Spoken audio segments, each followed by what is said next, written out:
Срыв перемирия, массированные удары по столице и городам, фундаментальные ядерные объекты атакованы, экстренное обращение к американцам покинуть позиции, удар по морской пехоте, резкое изменение тактики и почему Трамп устал от войны. Украина и Россия должны пойти на уступки, обращение к Кремлю и Банковой, условия мира и обвинения Зеленского во лжи. Как слова украинского президента опровергают в Госдепе США. Международный скандал. Украинские истребители под прицелом, атака на авиацию ВСУ, спецоперация ФСБ, Путин обратился к военным. ЕС может лишить украинских беженцев временной защиты. Два варианта на столе у европейцев. Какие? Бунт подавлен. Россия задействовала силовиков. Исторический удар по ФБР. Главу службы застали врасплох. Об этом и не только. Досмотрите. Друзья, всем привет! Это «Время Прядко», коротко, четко и по делу о том, о чем говорят в мире. И начну с маленького объявления. Из-за разницы в часовых поясах с завтрашнего дня с частью из вас мы встретимся немного раньше. Учтите это. А так, спасибо вам за поддержку, и я начинаю.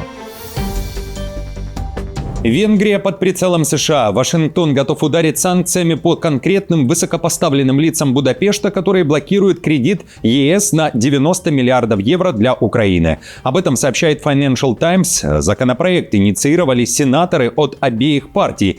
Демократка Джин Шахин и республиканец Том Тиллис. Документ могут рассмотреть уже на днях, отмечает издание. В случае принятия законопроекта Трампу придется ввести финансовые санкции и визовые ограничения против представителей венгерского правительства, участвующих в закупках российского газа и нефти, а также пытающихся препятствовать поддержке Украины, говорится в материале.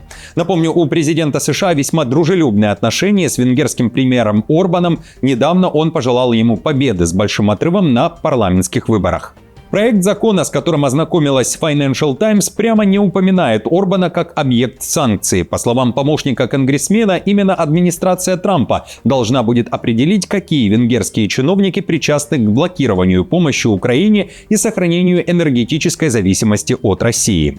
Орбан тем временем продолжает говорить об Украине в преддверии апрельской битвы за премьерское кресло. Выступая на очередном избирательном митинге, на этот раз в поле перед аграриями, Орбан снова заявил, что Венгрия не пропустит Украину в ЕС, потому что Киев, по его словам, принесет войну в Европу, это причина номер один. А во-вторых, говорит венгерский премьер-министр, украинская дешевая пшеница и другие дешевые сельхозпродукты, которые экспортирует Украина, это угроза для сельского хозяйства Венгрии. Это жесткий партнер. Украинцы – сильные люди. Они сражаются в тяжелой войне, но также жестко действуют и в экономике. Они подрывали газопроводы и вводили блокировки. Украина хочет вступить в ЕС. Друзья, мы не должны этого допустить. Мы помогли им, приняли беженцев, дали жилье, еду, школы, но мы ничего не должны им в вопросе членства в ЕС.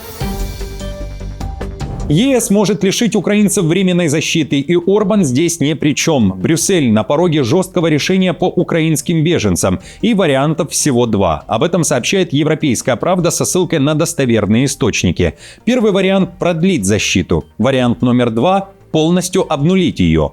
В Брюсселе уже идут закрытые консультации по этому поводу, пишет издание. Европейская комиссия обсуждает с государствами ЕС, что делать с миллионами украинцев после марта 2027 года. Инсайдеры сообщают, что окончательное предложение должно появиться уже к маю 2026 года. После этого официальное рассмотрение и, возможно, решение, которое изменит условия пребывания для всех украинцев в ЕС. Рассматриваются фактически все возможные варианты, от перевода украинских граждан на общие условия получения разрешений на проживание в государствах ЕС до создания нового спецстатуса для украинских беженцев. В то же время одна из стран ЕС готова платить украинским беженцам пенсии. Власти Финляндии заявляют, украинцы, получившие временную защиту в стране, могут претендовать на государственные пенсионные выплаты. Но есть два ключевых условия. Возраст от 65 лет и старше, а также нужно легально безвыездно прожить в Финляндии не менее 3 лет. Размер пенсии почти 1000 евро в месяц.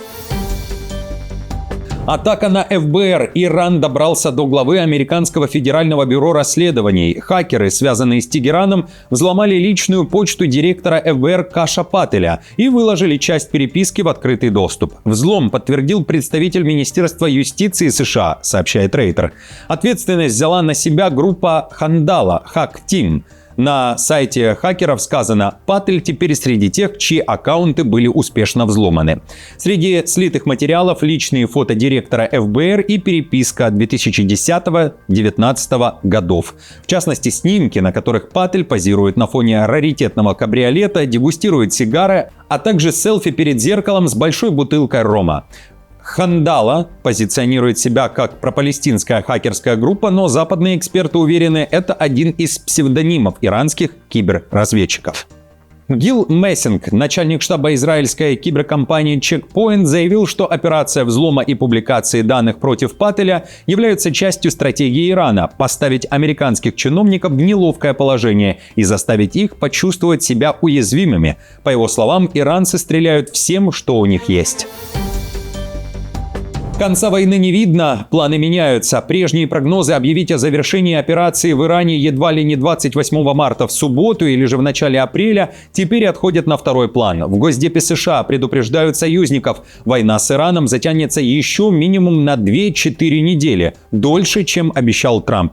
Такое заявление сделал Рубио во время беседы с представителями Большой Семерки. Издание Axios пишет: после войны США хотят закрепиться в Ормузском проливе и показать, что Иран его не контролирует, уточняет издание. Рубио также заявил на встрече в пятницу во Франции, что США близки к началу серьезных переговоров с Ираном. В то же время в регион направляются еще тысячи американских военнослужащих, а администрация рассматривает варианты эскалации, которые могут включать использование наземных сил. Рубио подчеркнул, что США полны решимости добиться всех своих целей в этой войне. Сам же Рубио в интервью журналистам ответил на то, что уже обсуждала западная пресса. Лишит ли Америка вооружения Украины и перенаправит ли его на Ближний Восток?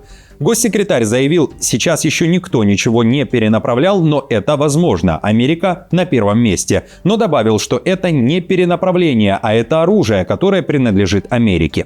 И вопрос в какой-то момент заключается в том, что если у нас возникнет необходимость, позвольте мне выразиться ясно, если у Соединенных Штатов возникнет военная необходимость, будь то пополнение наших запасов или выполнение каких-либо миссий в национальных интересах США, мы всегда будем на первом месте, когда речь идет о нашем оружии.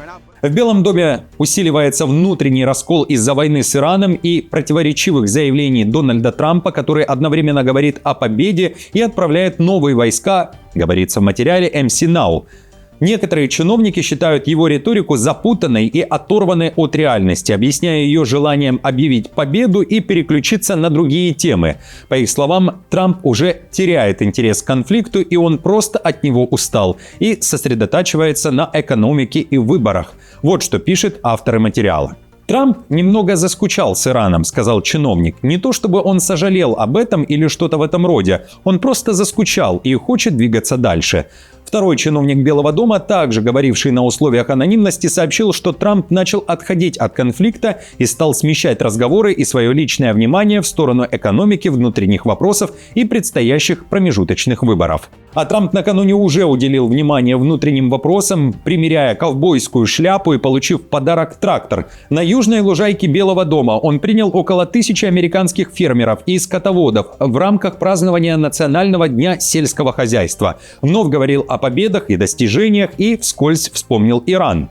Мы сделали налоговый вычет для малого бизнеса постоянным. Это выгодно 98% фермеров и скотоводов. Благодаря ускоренной амортизации вы теперь можете списывать 100% стоимости новых тракторов и оборудования в первый год. Купили трактор, списали всю стоимость. Раньше это растягивалось на 38 лет. Это немного лучше. Только Трамп мог вам это обеспечить. Это было большое дело. В первый срок у нас была величайшая экономика в истории страны. Сейчас мы превосходим эти показатели.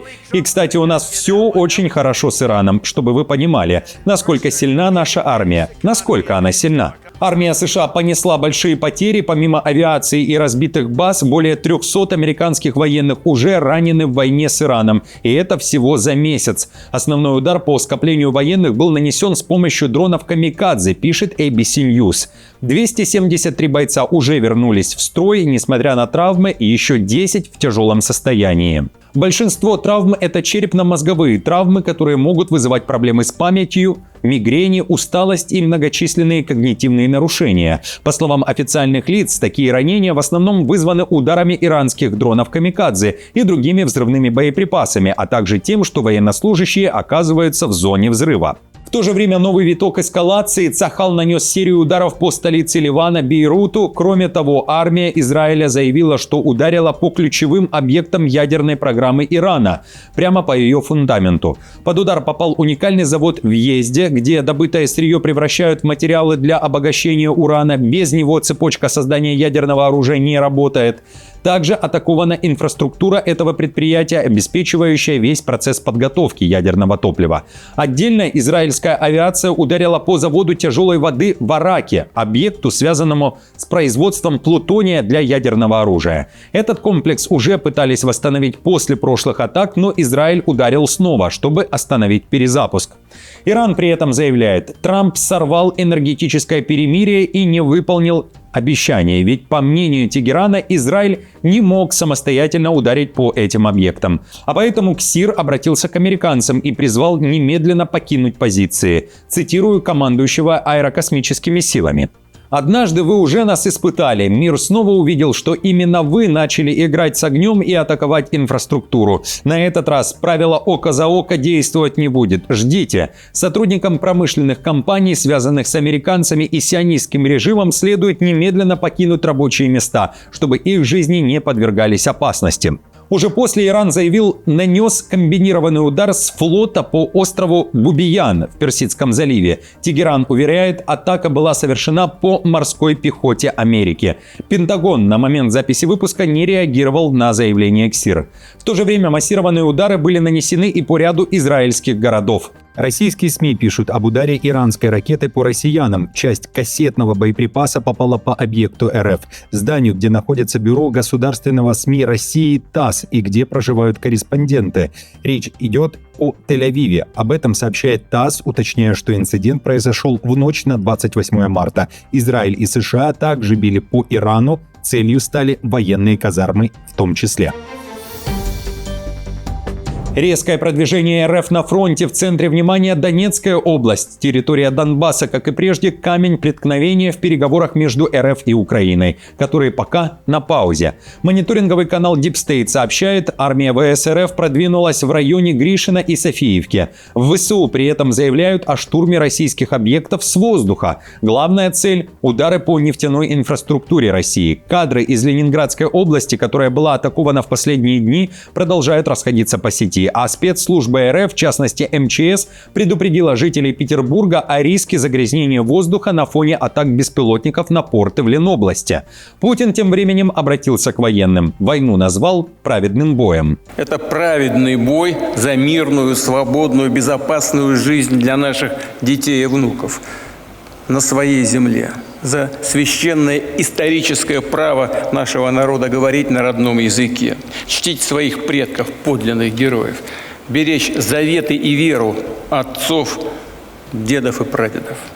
О войне в Украине высказались и в США. Сделал это также Марко Рубио. Он заявил, и Киеву, и Москве необходимо пойти на уступки, иначе война не закончится. Однако опроверг заявление Зеленского о том, что США давят на Банковую и требуют сдать Донбасс в обмен на гарантии безопасности со стороны Америки. Рубио уверяет, решение только за Украиной, и если она не готова идти на уступки, то война будет продолжаться. Этот подход касается и России. Слова Зеленского Рубио назвал ложью. Это ложь, и я видел, как он это говорил, и прискорбно, что он так говорит, потому что он знает, что это неправда. Ему говорили не это, ему сказали очевидную вещь. Гарантии безопасности не вступят в силу до тех пор, пока не закончится война, потому что иначе вы сами окажетесь втянуты в войну. Понимаете, что такое гарантии безопасности? Это войска, которые готовы вмешаться и обеспечить безопасность. Если вы введете их сейчас, это будет означать, что вы сами внедряетесь в войну. Удар по украинским истребителям, атака на украинскую авиацию, спецоперация ФСБ в Украине. СБУ обвинила российских силовиков в охоте за боевыми самолетами Украины. Задержан мужчина, который, как заявляется, в интересах ФСБ передавал россиянам критические данные о полетах украинской авиации. Его задачей было слить координаты аэродромов и расписание вылетов, чтобы по ним били ракетами в момент нахождения самолетов на площадках. В СБУ уверяют, подозреваемого задержали раньше, чем Россия нанесла удар, в частности, по западным регионам Украины. В официальном заявлении говорится, что вербовка прошла через Telegram под предлогом легких денег. Суд дал арестованному 15 лет с конфискацией за государственную измену во время войны. Масштабный бой на территории России. Машина на полном ходу въехала в толпу трудовых мигрантов, после чего началась массовая драка. Москва задействовала силовиков. На место инцидента срочно прибыли Росгвардия и ОМОН. СМИ сообщают о десятках задержанных. Инцидент произошел на строительстве газового терминала в поселке Усть-Луга в Ленобласти. По предварительной информации, все началось якобы со спора между охранниками объекта, это были в основном россияне, и рабочими строителями из Казахстана. Но версий, повторюсь, очень много. Потом началась драка, и кто-то из охраны решил задействовать авто. На стройплощадке людей сбивают как кегли, рассказал один из очевидцев. В МВД Ленобласти заявили, что вахтовики из ближнего зарубежья и сотрудники службы охраны грузового порта устроили потасовку на бытовой почве. В итоге бунт был подавлен. Задержано более 30 трудовых мигрантов. Из них 16 человек оштрафовали. Родные некоторых арестованных казахстанцев заявляют, что не могут связаться с ними. Я только знаю, что их забрали. Мы каждый день вечером созваниваемся, и вчера вечером их уже не было на связи. Сегодня утром я узнала, что их забрали. Сын только недавно туда уехал. Ему 22. Я знаю как минимум о 15 казахстанцах, с которыми тоже не могут связаться. В посольстве сказали, что в курсе, и все. «Никто ничего не знает», — рассказала одна из родственниц. Казахстан закрыл границу с Россией. Кордон перекрыт с сегодняшнего дня, предупреждают в Росгранстрое. Но это касается только одного КПП, говорят пограничники. Временно не работает пропуск через пункт Жилкуар в Костанайской области. Причина – наводнение в регионе. Разлив реки парализовал автомобильное движение через российско-казахстанскую границу, и когда КП откроется, не сообщается.